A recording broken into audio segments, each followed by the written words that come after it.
Mateus capítulo 17, versículo 24 diz assim: E vindo eles para Cafarnaum, aproximou-se de Pedro os que recebiam tributos, e perguntaram: Vosso mestre não paga tributos?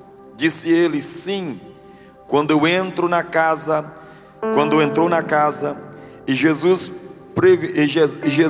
preveniu ou antecipou, dizendo: O que tu tens? O que tu pensas, Simão? E de quem cobra os reis da terra o tributo e o imposto? Dos seus próprios filhos ou dos estrangeiros? Pedro disse: Dos estrangeiros. E disse-lhe Jesus: Então os filhos logo são isentos. Mas para que não ofendais, ou para que não haja escândalo, vai ao mar, lança o anzol, toma o primeiro peixe que subir, e abrindo-lhe a boca encontrarás um estarte. Toma-o e o dai por mim e por ti. Diga comigo assim: eu só preciso hoje. Eu só ouvi meia dúzia de gente. Diga: eu só preciso hoje de uma vara. E diga assim: eu só preciso hoje de uma vara e de um mar. Aleluia. Daqui a pouco você vai entender. Queridos, quando nós olhamos para esse texto aqui, para você ter ideia, Jesus, desde que Jesus começou o seu ministério, desde que ele foi ao Jordão, desde que ele chegou na sinagoga, de acordo com Lucas capítulo 4, para você ter ideia, a Bíblia diz que depois que Jesus passou o período de 40 dias e 40 noites jejuando, onde Jesus venceu o diabo em 3 áreas da sua vida, venceu ele tanto no corpo, na alma, no espírito. Não tenho tempo para falar sobre isso, mas depois que Jesus venceu o diabo, que ele foi, os anjos veio, servia, a Bíblia diz que Jesus, ele voltou para sua cidade, para Nazaré.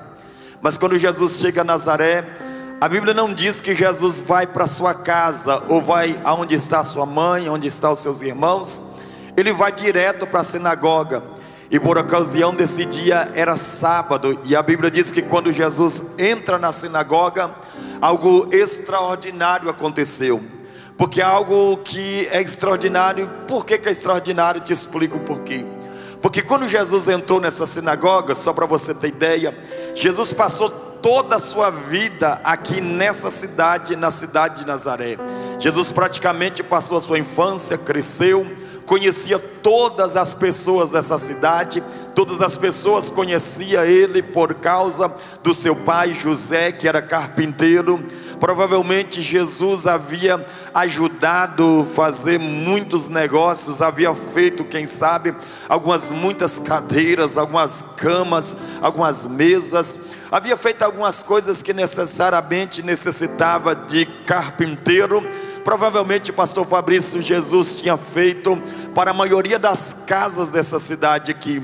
Obviamente Jesus era conhecido porque logo sua mãe, seu pai, seus irmãos vivem aqui. E todo mundo sabe que esse ofício de carpintaria nessa época era bem procurado.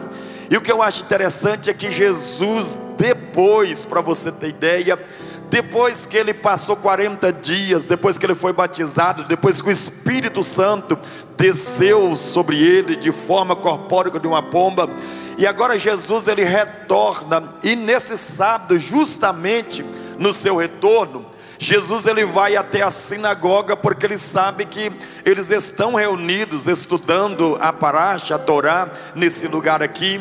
E algo aconteceu, porque quando Jesus entra, dá um silêncio no lugar. Se você observar bem o capítulo 4 de Lucas, você vai perceber que quando Jesus, ele entra, dá um silêncio.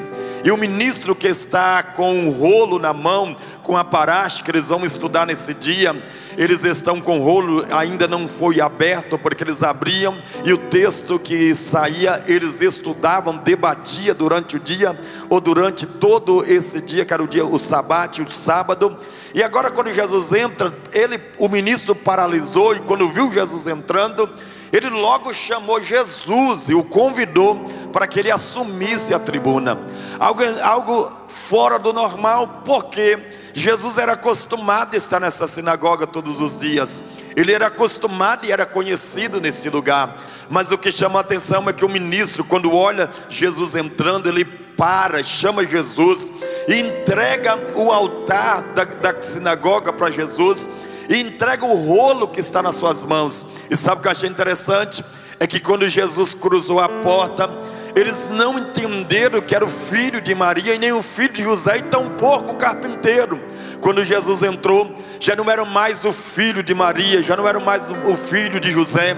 O que entra por aquela porta agora é o Filho de Deus, aquele que o próprio Deus, quando João acabou de batizar ele, e ele acabou de sair das águas, capítulo 3, versículo 16, 17 de Mateus, diz que quando ele sai das águas, o céu se abriu, e o Pai todo satisfeito, porque o Filho está abrindo a era e o tempo do Filho, para que o propósito eterno de Deus comece a se manifestar entre os homens. E o Pai todo alegre, o Pai faz uma declaração justamente às margens do Jordão, quando ele diz assim: este aí é meu filho amado, em quem eu tenho prazer. Esse aí é meu filho, esse que me complace.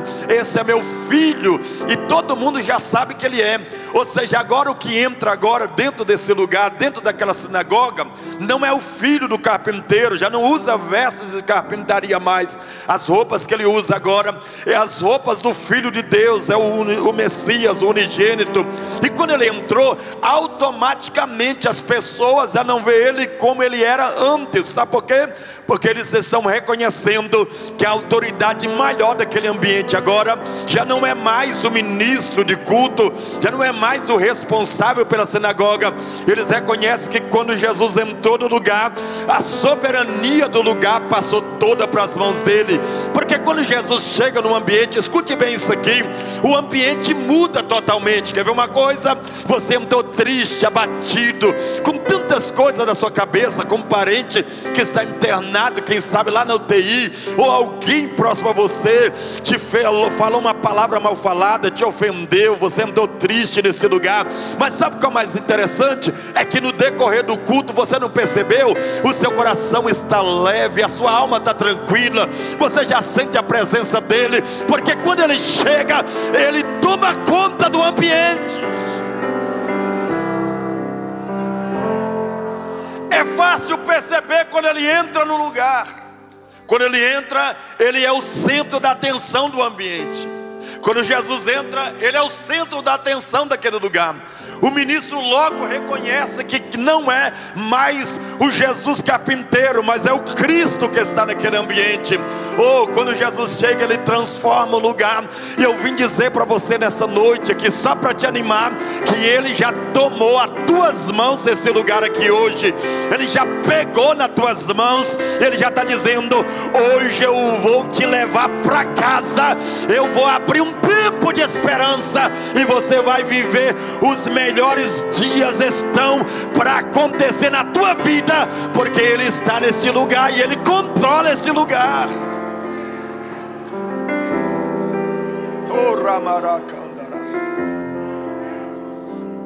Quando Jesus assume a tribuna, ele logo pega o rolo e justamente vai abrir o capítulo 65 de João, ou de Isaías.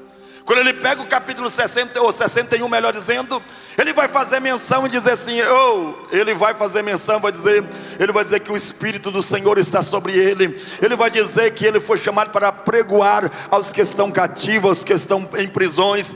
E de repente ele vai fechar com uma frase dizendo assim, e declarando: este é o ano aceitável do Senhor. Ele não está dizendo aquele ano, ele está dizendo: esta é a era aceitável do Senhor. Em outra expressão, ele está dizendo assim: esta é uma nova temporada do Senhor aqui na terra. Sabe o que ele está dizendo? Eu estou abrindo um novo caminho agora, uma nova dimensão, que não vai precisar vir à sinagoga para falar com o sacerdote. Eu estou abrindo um caminho direto para o céu agora. Eu estou inaugurando uma era que vocês não vão precisar somente estar no sábado, domingo, segunda, terça, quarta, quinta, sexta, sábado. Todos os dias vai ser dia alegria de estar diante da presença dele. E necessariamente não vai precisar estar na sinagoga. Lá no quarto da tua casa ele encontra com você. Na sala da tua casa ele encontra com você. Porque esta é a era do Senhor. E na era do Senhor Deus visita o mais profundo da única casa que ele escolheu para habitar, que não é essa de estrutura humana, mas é o nosso coração. Nós somos casas vivas, templos do Senhor, que Deus resolveu nessa era do Espírito habitar em nós. E ele vai fazer outra declaração ainda, além de ele dizer, esta é a era do Senhor, ele vai dizer assim, esta profecia se cumpriu aqui hoje. Só que o mais interessante é que ele vai dizer, ele não vai dizer, esta profecia provavelmente vai se cumprir. Ele está fazendo uma declaração, esta profecia se cumpriu aqui. Porque o único que tem autoridade para declarar o cumprimento de um tempo profético é só ele. O único que pode acelerar e ativar um tempo profético na vida de uma pessoa é só ele. Porque uma coisa, as instruções só servem para uma coisa, só serve para te direcionar. Mas no tempo que você entender o direcionamento para a tua vida, vai manifestar a ativação profética dentro da direção. E ele vai dizer, chegou o tempo de eu começar a cumprir a profecia que a tua casa será salva. Chegou o tempo de eu cumprir a profecia que a tua empresa vai ser a maior desse estado. Ah, você não está pegando, eu estou profetizando, você não está pegando, mas vou repetir de volta. Ele está dizendo, chegou o tempo em que o céu vai rasgar sobre a mais de Cristo. Deus está marcando esse lugar com tempo de palavras e palavras proféticas que vão ser ativadas, cumpridas, aceleradas na tua vida a partir de hoje. E sabe o que eu acho mais interessante? Que quando ele declara que chegou o tempo e que a profecia se cumpriu, nada pode parar ela. Nada pode parar uma palavra direcionada pelo céu sobre a sua vida. Quando ele direciona uma palavra, ele diz, hoje chegou o cumprimento, pode mover a estrutura do inferno inteiro, que a profecia vai se cumprir na sua vida. Pode mover a estrutura de toda, pode mover um país inteiro, ministério público, pode mover onde que quiser. Mas quando ele dizer, chegou o tempo de você prosperar, chegou o tempo de você se fortalecer, empoderar financeiramente, esse dia vai chegar e não vai demorar. Porque esta quarta da fé é o tempo que ele está dizendo, hoje eu estou aqui para declarar que chegou o tempo do cumprimento, o tempo do aceleramento para a tua vida.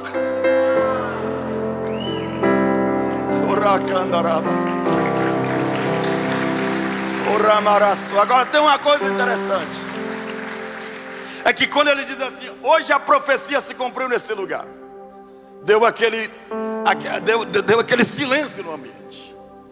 Porque só tem uma pessoa que pode fazer com que a profecia seja declarada e seja julgada e depois declarada que ela pode se cumprir.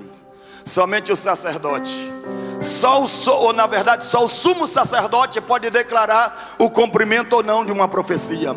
Só que eles esqueceram que quem entrou por aquela porta já não usava vestes de carpintaria mais. O que entrou já tinha veste de sumo sacerdote. E não era um sumo sacerdote qualquer, era um sumo sacerdote que Hebreus diz que ele é segundo a ordem de Melquisedeque, segundo a ordem universal de Deus estabelecida sobre a vida dele. Sabe o que ele estava dizendo? Eu tenho autoridade para declarar que a palavra está se cumprindo nesse ambiente aqui hoje.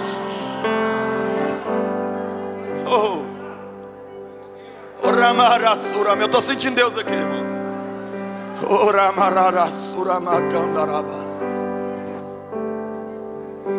Quando ele termina de fazer essa declaração, eles ficam perturbados. E a Bíblia diz que eles arrancam ele desse lugar, tira ele desse lugar e leva ele para fora.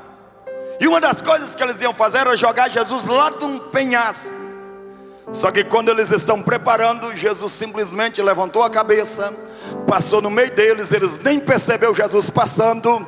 E Jesus disse: já que essa casa aqui não me quer, deixa eu ir para outro ambiente, porque se esse lugar não me quer, eu já tenho outros lugares me esperando. Porque aprenda uma coisa: você não é a última Coca-Cola do deserto, não. Quando você não quiser, Deus vai pegar um lá de fora, vai trazer, vai encher e vai preparar para tomar e para fazer melhor do que você está fazendo hoje. Porque quando a cidade de Nazaré rejeitou ele, Jesus vai parar lá na cidade de Cafarnaum. Quando ele vai para Cafarnaum, é por isso que quando você lê toda a história, você vai perceber uma coisa: que mais de 70% dos milagres que Jesus fez, ele fez foi em Cafarnaum. Ele próprio, com a sua boca, ele próprio professou dizendo: se outras cidades como Corazim, outras cidades tivessem visto os milagres que foram feitos em Cafarnaum. Por que ele está dizendo que se tivesse visto os milagres que foi feito em Cafarnaum? Porque Cafarnaum foi um palco de milagres. Alguém queria ver um cenário de milagre, era só correr para a cidade de Cafarnaum. Alguém queria ver um paralítico levantando, era correr para a cidade de Cafarnaum. Alguém queria ver Jesus ressuscitar alguém, era correr em direção à cidade de Cafarnaum, porque era um palco de milagres de libertação, de todas as coisas. Porque ele, naquele lugar, ele fez aquele lugar como se fosse o melhor lugar da face da terra. Mas o que acontece? Porque Nazaré rejeitou. E quando uma casa rejeita, Deus sempre tem outra para ele aportar. Quando uma casa não quer, Deus sempre tem outro.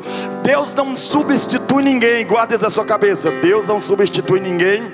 Deus não vai te trocar por outro, mas Deus vai levantar um outro do seu lado, e você vai ver ele crescer do teu lado, e você olhando assim, vendo ele crescer, e Deus vai dizer assim: você pensou que você não quis, mas eu já levantei do teu lado para provar que eu tenho controle e que eu não tenho tempo para perder com quem não quer.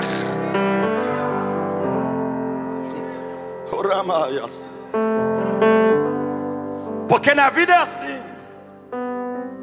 Deus não tem tempo para perder com muita... A gente pensa que esse espírito de comiseração que a gente tenta despertar, a gente desperta para ver se provoca o coração de Deus, uma sensibilidade de Deus. Isso não funciona não, irmãos. Esse negócio de ficar chorando: ai meu Deus, tem misericórdia de mim que eu sou pó. Você vai continuar sendo pó e Deus vai continuar sendo soberano. Deus não se move por esse espírito de decadência meu, não. Por esse espírito depressivo que a gente faz igualzinho aquele... Você já assistiu aquele desenho lá do gatinho de bota? O gato de bota, como é que diz isso aqui? É isso mesmo, hein? Você via como é que ele fazia com a carinha, irmão? Todo inofensivo. Mas de repente, arrancava a sua espadinha. Convenci alguns, mas isso não funciona com Deus, não. Com Deus o que manda é atitude e posicionamento.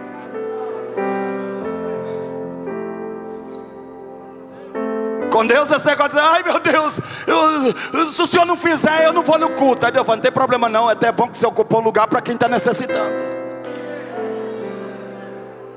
Ah, mas se Deus não abrir essa porta, não serve. Deus fala: não tem problema não, enquanto você não está, tem muita gente querendo me servir, querendo ocupar um lugar. O problema é que a gente pensa que tem hora que a gente é estrelinha, irmãos, que a gente é a única estrela que brilha. Olha para o céu para ver se você consegue pelo menos identificar uma da outra. É tanto brilho que você se perde no brilho das estrelas. Então aprenda que você não é a única pessoa que brilha. Se você não quiser, Deus levanta outra e faz algo mais poderoso ainda do que você imaginava que Ele podia fazer. O que move o coração de Deus? A nossa atitude, a nossa fé. Porque a fé não está no campo do sentimento nem das emoções. A fé, ela é muito mais do que algo racional. Ela é algo tão poderoso que Jesus diz assim, que é capaz da gente olhar para uma montanha, é capaz da gente olhar para ela e dizer assim: move daí e lança-te no mar. Ela tem capacidade, porque a fé, ela é posicionamento e atitude. É a capacidade de crer quando nada está favorável, ou alguma coisa favorável para que dê certo.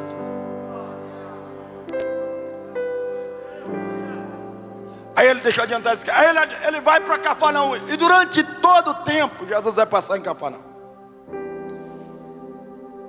E a prova maior disso está aqui.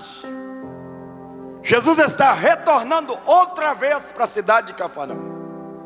E o texto que eu li aqui agora para vocês aqui diz que eles acabaram de entrar em Cafarnaum. E a maior prova de que Jesus mora ou se estabeleceu em Cafarnaum está aqui. Porque quando Jesus chega, Jesus entra para dentro da casa. Diga comigo, para dentro da casa. Quando Jesus entrou para dentro da casa, os cobradores de impostos, eles olham para Pedro e, meio sem graça, fazem uma pergunta para Pedro. Diz assim: ei, seu mestre não paga imposto não? Ele não paga os tributos? Essa é a maior prova de que Jesus reside nesse lugar aqui. Porque não se pode cobrar imposto de alguém que não reside num lugar. Não se pode cobrar imposto de alguém que não habita naquele lugar. Para o cobrador de imposto perguntar se Jesus, que acabou de entrar nessa casa, não paga imposto, provavelmente ele já observava Jesus entrar e sair dessa casa há muitos e muitos anos. Só que ele não vai perguntar para Jesus. Diga por quê? Diga por quê? Porque eles não podem falar nada com Jesus, porque senão eles correm o risco de cometer um equívoco e quebrar uma lei ou uma tradição. Jesus ele tem 3 ofícios. Durante os 3 anos que ele está aqui, ele opera em 3 dimensões. Diga comigo, 3 dimensões. Diga comigo, primeiro. Diga mais só, primeiro, ele é rei. Quero ouvir todo mundo, ele é rei. Diga segundo. Segundo, ele é profeta. Diga terceiro, ele é sacerdote. Ou seja, ele anda 100%, todo mundo vê ele com vestes sacerdotais. E a prova maior está lá no Calvário, quando ele vai ser crucificado. Que a estola sacerdotal que ele usava era de um tecido tão caro, para você ter ideia, tão caro, que eles preferiram lançar sorte para ver quem ficava, para não ter que rasgar as vestes. Alguém entendeu? Graças a Deus. Jesus, na função de sacerdócio, ele não pode ser cobrado. Por que ele não pode? Primeiro, porque pesa uma palavra sobre a tribo de Judá. E Jesus é raiz de Judá. Existe uma palavra sobre a casa de Judá que foi dada por Saul, que ele diz que quem matasse a Golias ou trouxesse a sua cabeça em bandeja, ele, além de casar com a sua filha Mical, com uma das suas filhas, com Mical, toda a sua geração e toda a sua prole ficaria isento de pagar imposto. Ou seja, Jesus não pode pagar imposto. Tem alguém? Tem alguém? Ele não pode pagar, porque existe uma palavra de um rei. E uma palavra de um rei só pode ser revogada se for um decreto mais forte do que essa palavra que foi estabelecida. Entendeu não? Sabe por que o diabo não consegue te jogar você lá na cova e não consegue te matar? Porque ele não tem autoridade de revogar. O decreto do rei sempre vai ser maior sobre a sua vida.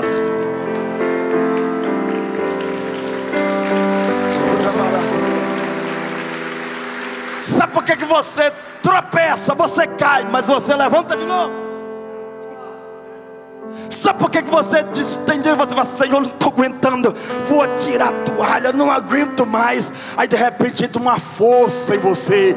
Aí naquele momento mais crucial que o diabo está dizendo assim: você é um coitado, você vai cair, eu vou te destruir, eu vim para matar, roubar, destruir, eu vou acabar com você. Mas Jesus diz assim: eu vim para dar vida em abundância. Pega você para amaldiçoar. O decreto da vida é maior do que o decreto da morte. O decreto da vida é maior do que o decreto da morte. Levanta a mão que eu estou com vontade de profetizar. Eu profetizo que sobre esta igreja e as famílias que estão aqui, o decreto da vida, da ressurreição de Jesus é maior do que a morte, é mais forte do que a morte.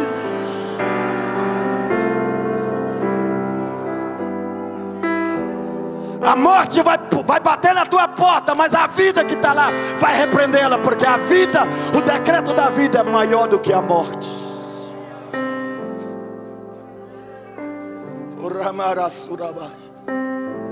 Primeiro, não pode cobrar o imposto dele, porque ele tem uma palavra de um decreto de um rei. Segundo, não pode cobrar um imposto de um sacerdote, Porque os sacerdotes eram diferentes. Eles comiam daquilo que o povo dava. Ei, tem alguém?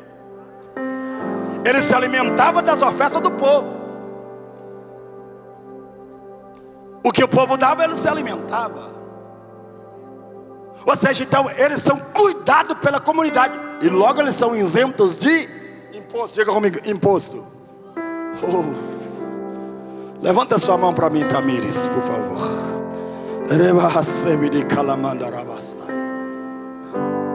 Não se preocupe, não é porque está tardando, é porque Deus está fazendo do jeito que você pediu. É porque você desenhou, então o seu desenho foi aprovado lá do arquiteto supremo que é Deus. Foi aprovado o desenho. Então espera, porque está apertando um pouquinho, mas está chegando. Quando você menos esperar, vai estar prontinho do jeito que você quis, do jeito que você desenhou. Porque Deus vai te dar o melhor. Porque a glória da segunda casa será maior do que a primeira. Diz o Senhor dos Exércitos sobre ti. Você pode dar glória a Deus, está difícil. Já estou acabando já. Diz que eu pode até 9h30, estou acabando. Quem me dá mais 5 minutos aí? Meu Deus, 5, 10, que não está minutos. Você não se pode cobrar imposto dos sacerdotes. Porque é o contrário.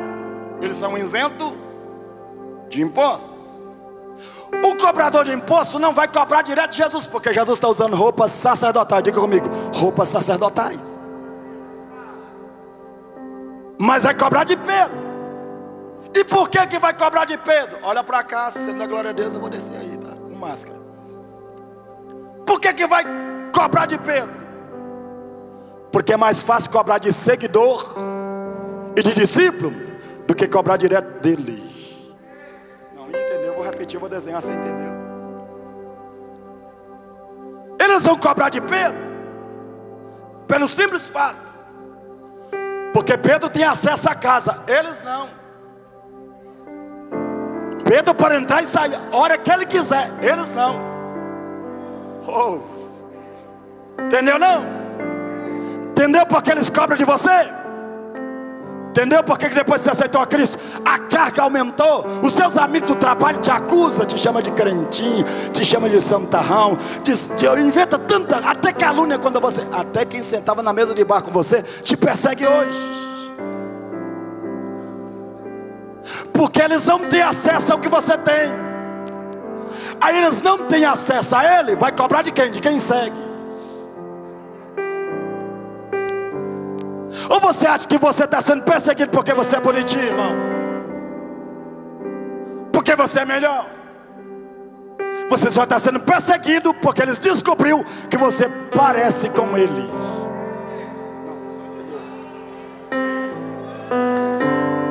Ou você acha que você está sendo perseguido porque você fala bem? Não, você está sendo perseguido porque eles descobriram que a essência dele está todinha, a fragrância dele está toda na sua vida. Onde você passa, você exala ela.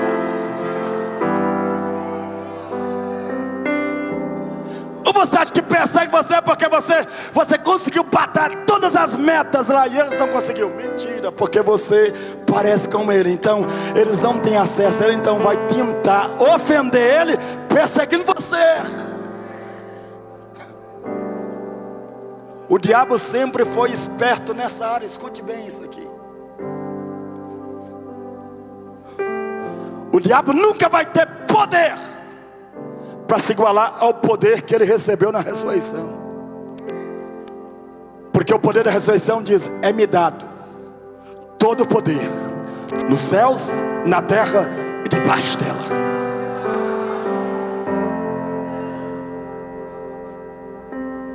Ele sabe que ele trabalha nos limites.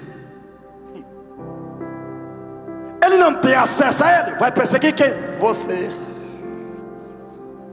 Agora deixa eu te contar um segredo. Sabe por que eles te perseguem? Na maioria das vezes não é para te maltratar, não. Sabe por que eles cobram seu comportamento? Não é para te machucar. A gente que é ser humano leva pelo emocional, pelo sentimental. Na maioria das vezes eles estão tentando dar um grito, porque a alma deles está gritando. E a alma deles descobriu que você tem acesso à casa dele. E todas as informações que eles precisam para conhecer ele está na sua vida.